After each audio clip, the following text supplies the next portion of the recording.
Good morning, good morning. I am Reverend Rainbow, she or they pronouns, and baby, I was born this gay. Hey! Happy to be with you all on this Pride Sunday. So let us take a deep breath as we enter in this exploration of the holy wholeness of the queer spirit.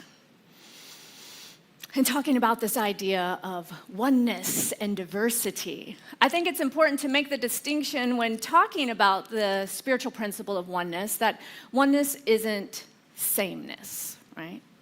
We are all one, but that doesn't mean that we can't celebrate our differences. And that is what makes us unique in this world so vast and wonderful. And that by pointing out our differences, it's not separation. It's opening up to the vastness and the fullness of our divinity. Because the only separation we really need to be concerned about is separating ourselves from spirit, God, life, universe, whatever word works for you. And that is what occurs when we other another's experience. We are then feeling separate from another and creating that separation then from ourselves with God. When we see some way of being in this beautiful, diverse humanity as being bad or wrong, that is what creates that separation. And rejecting the diversity of who we are and the diversity of this planet and the beautifulness all around us, that is rejecting the vastness of God themselves, right? Like imagine a beautiful field. It's one thing, but it's not all the same. There's diversity in the grass and the clovers and the bees and the wildflowers. Although all of that together makes one singular experience, one thriving ecosystem. But when we take the time to sit in nature and to look and to explore it and get in touch with the beauty of the individual bee. It's that time of year right now. Have y'all seen like bees with the little pollen packets on them? They're so cute, landing on the lavender and the clover. And we discover so much about ourselves and about God. We are one, but we are not the same. Anyone have that U2 song going in their head? Yes.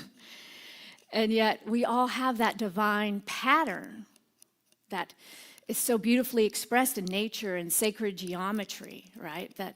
That fractile, repeating patterns that we can see down to the tiniest little bit in our DNA to the vastness of the cosmos. Whole, perfect, wondrous. And this is true of all of us because we are all made of the same stardust and God stuff. We are spirit itself getting to know themselves through creation in all of its vast and multifaceted ways. As Dr. Ernest Holmes says, the universe must exist for the self-expression of God and the delight of God. Now, we can read that and, if we get a little analytical about it, it's like, well, God really isn't like a person that gets happy or sad about things. But this idea of spirit delighting in itself really is an energy that we all experience. And how can we get into that vibration of delight through noticing the beauty of all of our different expressions? And yet, we have to acknowledge that there is a tendency in the human mind, because of fear, to want to separate and to put things in nice little boxes and categories and say this, that, and the other. And then our brains have evolved to feel comfortable around those that we feel safe and comfortable around those that are just like us, right?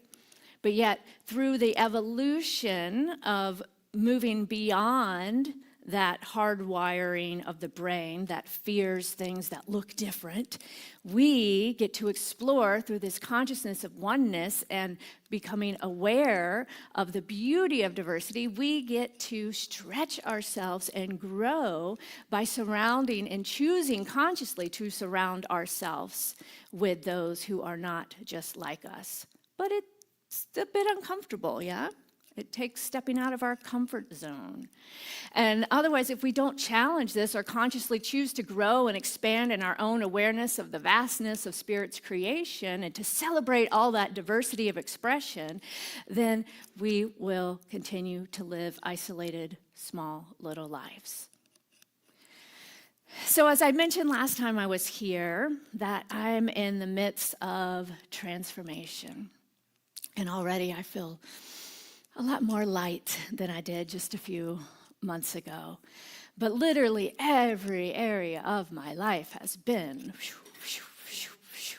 shifting and fueled a lot by grief and change and perhaps the stage of life that I'm in, this midlife season. It is for the first time looking at not only getting clear about my heart's desires, but realizing I can actually create that life. Like I've been pretty clear for a while, but it seemed like I couldn't really have it. Would I really allow myself to experience the fullness of my heart's desires in all areas of life? And to live what I call this queer life beyond the status quo or the expectations of other people's ideas of who I am or what my life should be. So earlier this year, I took that leap of faith in another way and, first pushed by some pain, but then pulled by that vision of a new ministry coming through me. So I left the comfort and the routine of the traditional pulpit as I stepped away from my position as the senior minister at Ahava Center for Spiritual Living in Lexington, Kentucky. And I'm still in Lexington, and now I am embarking on a new radical adventure with Spirit and creating a mostly online ministry led by queer folks called Queer Spirit Collective. And I was compelled by the stories of so many LGBTQIA plus queer folks, especially those living in Kentucky and that come from more rural areas, right? Who felt that they had to leave their spirituality at the door when they came out of the closet because the church was a place of much harm, right? And yet I feel this strong because, it's just like there's that part of me that said, well, that's not fair, like being exiled from a building or this construct of church doesn't mean you have to be pushed out or exiled from Spirit. And in fact, most queer people I know are deeply spiritual. It's just not in maybe the traditional ways of the Sunday mornings or the pews and the hymns, but in a more fluid, curious way that embraces ancient wisdom and universal truths and a deep curiosity, looking at the gifts and the wisdom of nature as an opportunity to explore community and oneness and connection and to know ourselves more fully. So that is the calling that I am leaning into and providing this space for queer folks as well as allies who are spiritually curious to know that they don't have to give up that spiritual connection or the idea of spiritual community. Because for many people, we can, have our own private spiritual practice, but some still desire this experience of community. I know I do. But don't know that you can have that and be fully who you are, out and expressed as however you identify. And so being able to present that, and it's interesting, people, sometimes in the gay community, there is judgment or discomfort for anyone that is more spiritual or religious. And it's like, yeah, I'm a minister. Oh, all of a sudden that comes with a whole baggage. And then me just saying that, and now I'm, oh, there's that church trauma coming up, but oh no. And then also like the opposite. So it's like this space of like, but then yet like in more traditional places, like feeling like you might have to hide your sexuality or your gender expression or who you are.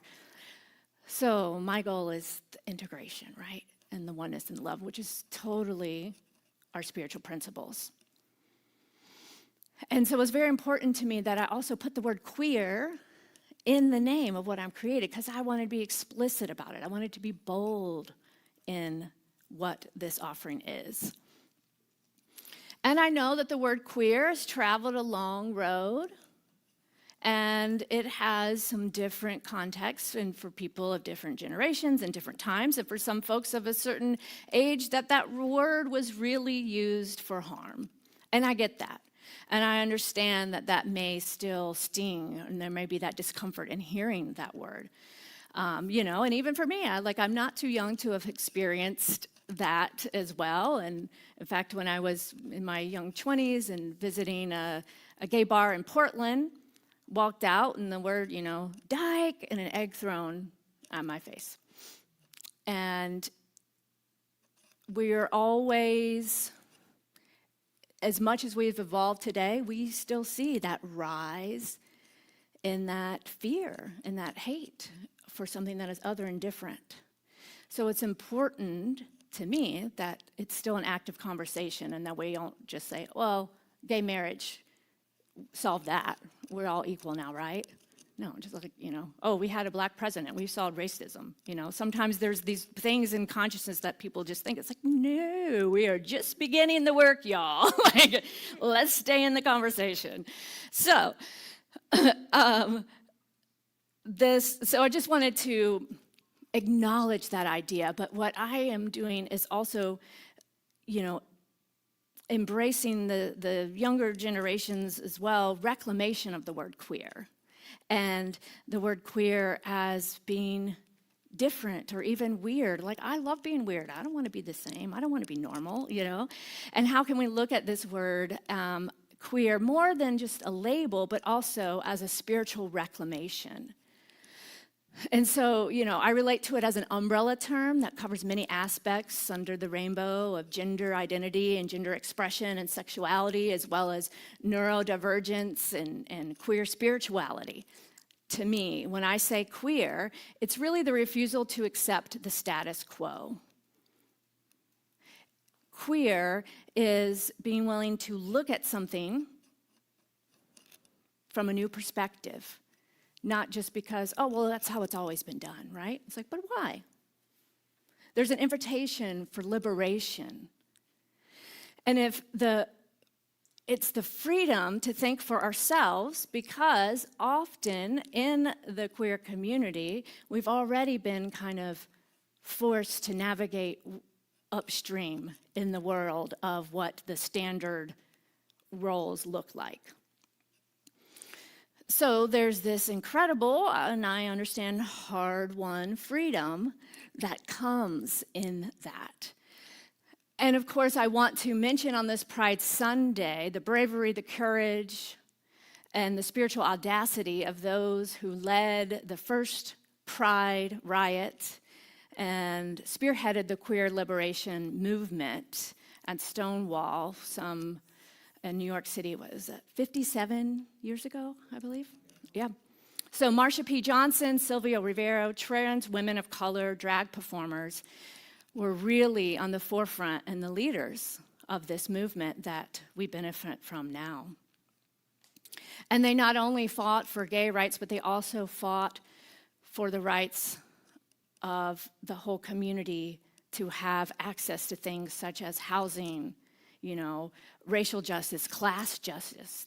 Queer is also very intersectional, right? It's like we want freedom for all and for all beings in all areas, such as science of mind, that freedom, right? That is what we desire.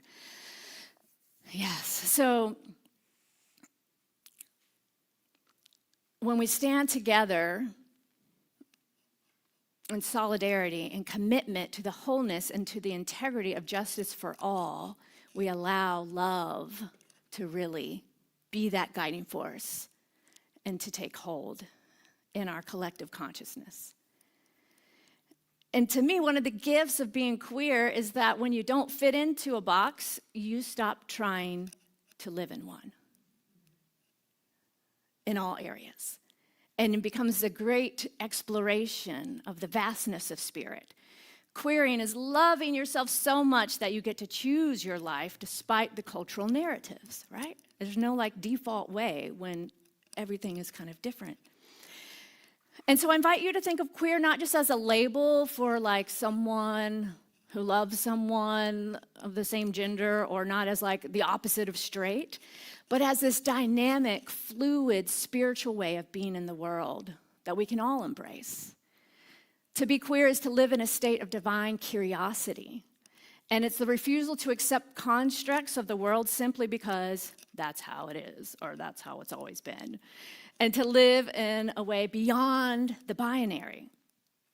You know, our systems in our world are so trapped in this binary thinking, right, of black, white, good, bad, male, female, Democrat, Republican, North Side, South Side, Cubs, Sox. Yeah. Uh-oh, I opened a whole can of worm there. So what would it be like to live, you know, beyond that rigid binary thinking and to be in the gray space or the nuance?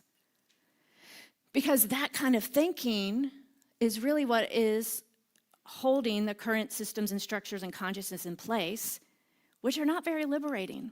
They keep us separate. They hold us back. It's limiting if we think it's this or that, black or white. You can choose to be a Cubs or a Sox fan. I don't care about that. All right, so I truly feel that the non-binary and the trans experience is a living masterclass in this idea of both and, right? And that is scary to a lot of people, and a lot of people in power who want to maintain their fragile status of being on top and in control and the powers that be, right? And I think that's why what we're seeing right now with this like blatant attack on the trans community is because of that fear. Because there's the invitation is the liberation beyond the boxes that we've been put in. And if we liberate ourselves, then we might see that some of these ways we might be controlled are no longer serving us, and we might have to change some things that no longer benefit a hierarchical society, right? So I see like the bigger picture of it in that way. And this one way that we can all individually kind of be on that leading edge of that evolution of consciousness is begin to notice our own ways of both and thinking. And to be able to see between and the nuance, right? So when a person identifies as non-binary, they're saying, the boxes you built are too small for the vastness of the spirit that I am. This isn't like a rebellion against nature. It is actually an alignment with nature. So, you know, there's more and more studies coming out now in science about nature and how queer nature is. I've been reading the book called Queer Ducks, if you're interested in more. It's fascinating, and it talks about how a lot of these studies and observations were done in biology on insects and stuff like that, showing like, you know, same-sex mating and all this stuff, even though it wasn't just for procreation. And they're like, well, why do these beetles do this? This doesn't make sense. But those papers and stuff weren't even published because of the fear of the society, if they didn't want to be labeled as seen as, you know, who knows what. So it's just now coming out more. And so if we look at spirit's creation really is non-binary. Fungi, for example, the mycelia network has tens of thousands of different mating types or biological genders. And it's the literal glue of the forest, right? We've heard this idea probably of the wood wide web and showing us the fluidity and the connection of how through the fungi the trees can communicate and as a network of support care for each other. Not this individual, all about me and my own survival. It's a community. In animals, for example, the clownfish changes sex based on the needs of their community. Isn't that amazing?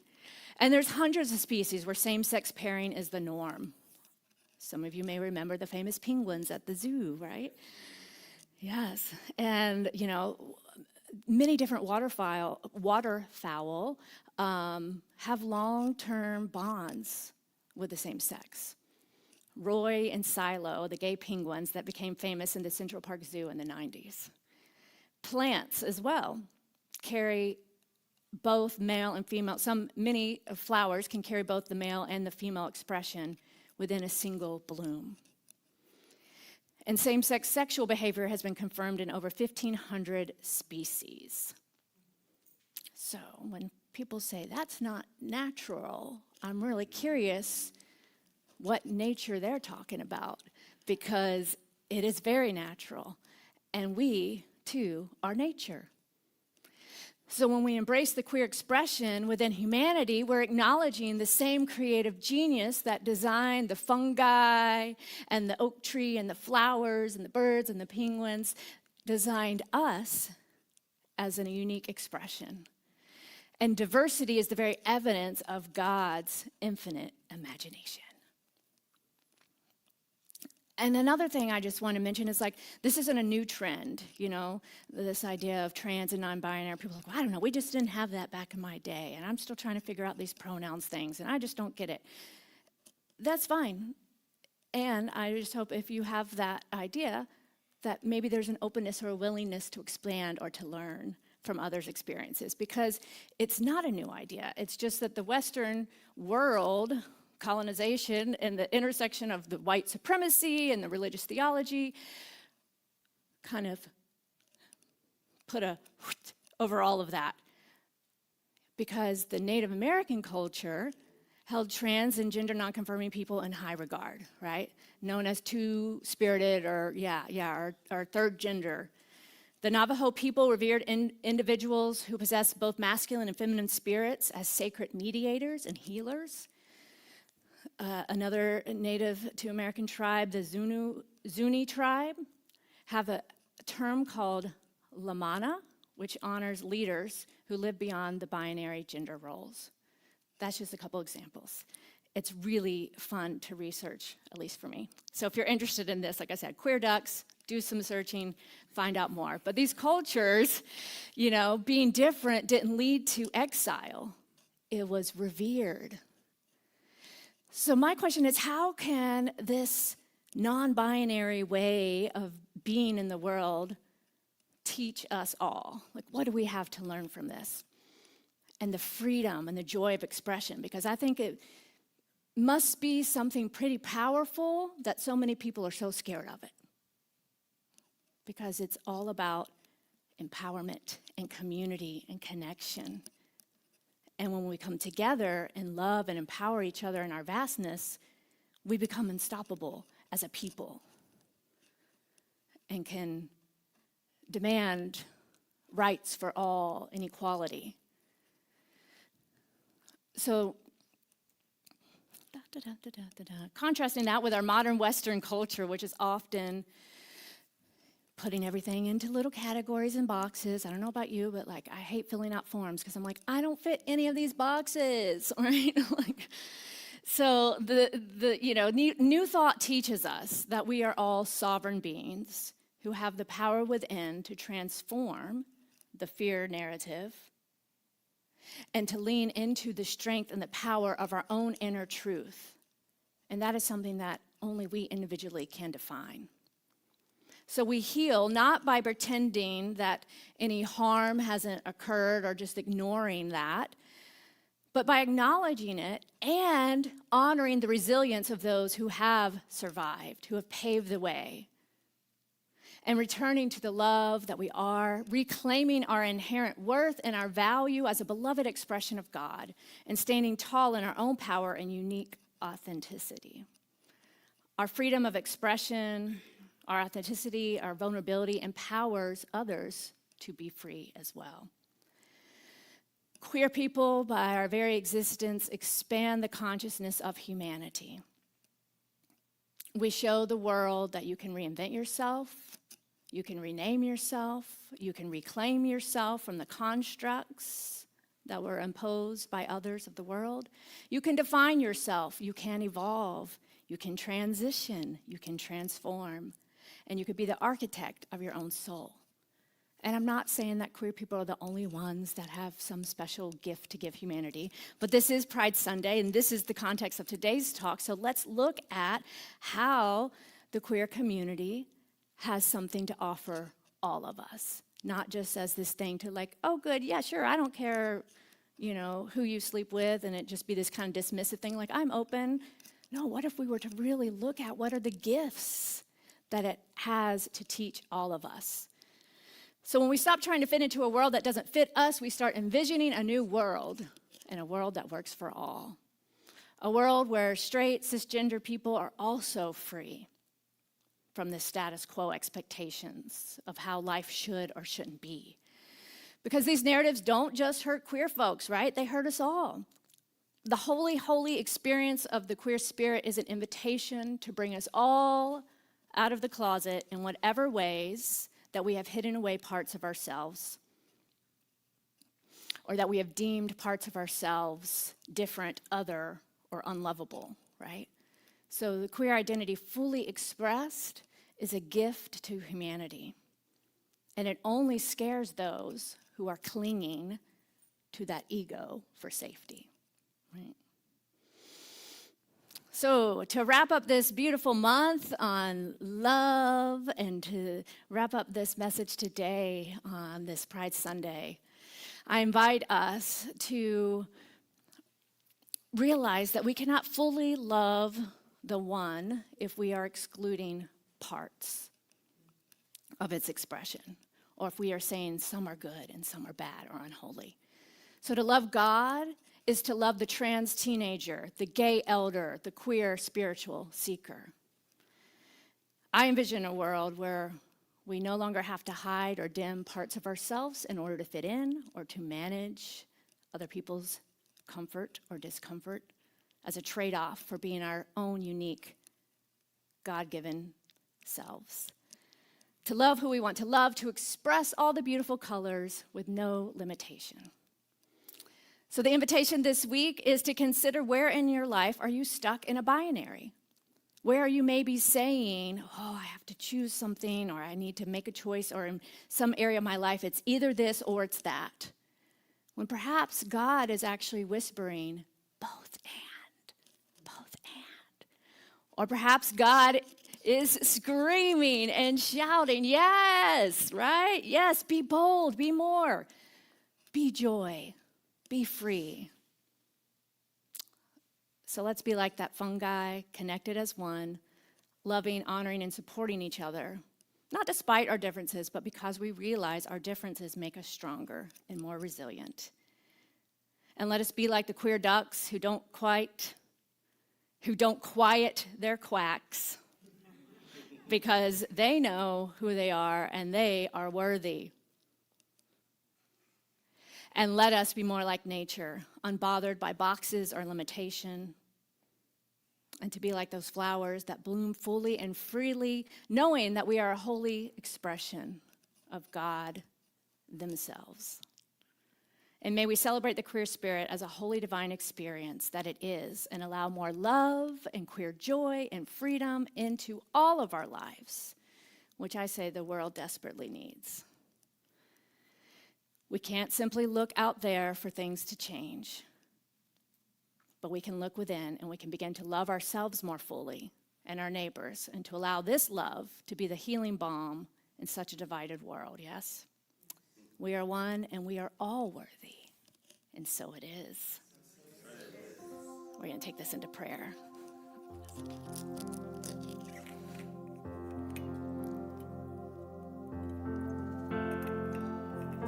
So just taking that breath, relaxing into this now moment. we call forth the essence and the energy of this quality of joy, of freedom, of creativity, of wholeness. Seeing and recognizing that this is the very essence and nature of life itself. Freedom, joy, love, wholeness. So evident in nature, must be evident in who I am. For we are one. There's only one life, one thing happening right here, right now, moving and expressing itself in, as, and through me, in, as, and through all, as love, as creativity, as joy, as freedom. So it is from this place of oneness that I claim right here, right now, the holy wholeness of all beings to be revealed, knowing that we can stretch beyond the constructs of the world and envision a new world that works for all. That we all have this creative imagination to experience life in all of the fullness of our heart's desires. We are worthy. All life is worthy, whole, perfect, and complete.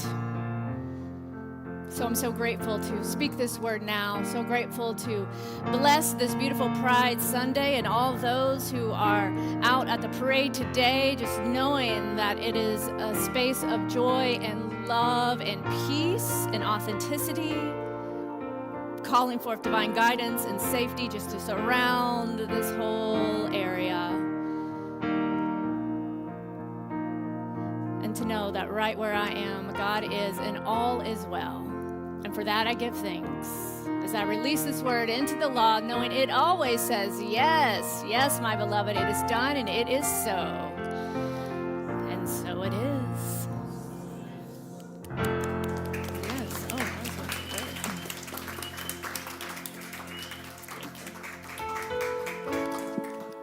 good. Thank you, Reverend Rainbow. Yeah.